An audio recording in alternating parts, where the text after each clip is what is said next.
ನಮ್ಮ ನಡೆ, ನಮ್ಮ ನುಡಿ, ನಾವು ತಿನ್ನೋ ಆಹಾರ, ನಾವಿರೋ ಪರಿಸರ, ವಾತಾವರಣ, ಇದೆಲ್ಲದ್ರ ಮೇಲೂ ಅದು ಡಿಪೆಂಡ್ ಆಗಿರೋದು.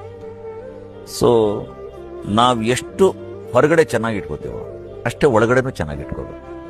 ಧನ್ವಂತರಿ ಹೇಳ್ತಾರಲ್ಲ, ಅಜ್ಞಾನ ದುಃಖ ಭಯ ರೋಗ ಮಹಾವಿಷಾಣಿ.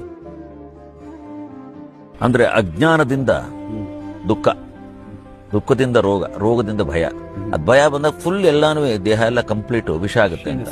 ಸೊ ನಾನು ಹೇಳೋದು, ಪ್ರತಿ ಸಲ ಪ್ರತಿಯೊಬ್ಬ ಮನುಷ್ಯನ ನಾನು ಮಾಡಕ್ ಶುರು ಮಾಡಿದ್ದೀನಿ, ಕಣ್ಣು ಮುಚ್ಚಿ ನಮ್ಮ ಒಳಗಡೆ ನೋಡೋ ಪ್ರಯತ್ನ ಮಾಡಿ.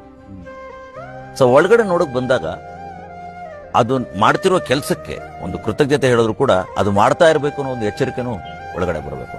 ಪ್ರತಿ ಬೆಳಗ್ಗೆ ಸೂರ್ಯೋದಯದಿಂದ ಸೂರ್ಯಾಸ್ತಮ ತನಕ, ಬೆಳಗ್ಗೆಯಿಂದ ರಾತ್ರಿ ತನಕ ಎಷ್ಟು ಅದು ಕಾಣಿಸುತ್ತೆ, ಮಾತಾಡ್ಸುತ್ತೆ, ಯೋಚನೆ ಮಾಡುತ್ತೆ, ಕೈಯಿಂದ ಕೆಲಸ ಮಾಡುತ್ತೆ, ಪ್ರತಿಯೊಂದು ಅದು ನಮಗೆ ಮಾಡ್ತಿರೋದ್ರ ಬಗ್ಗೆ ನಮಗೆ ಸ್ವಲ್ಪ ಕಾಳಜಿ ಇರಬೇಕು, ಅದ್ರ ಬಗ್ಗೆ ಒಂದು ಅವೇರ್ನೆಸ್ ಇರಬೇಕು. I think your concept is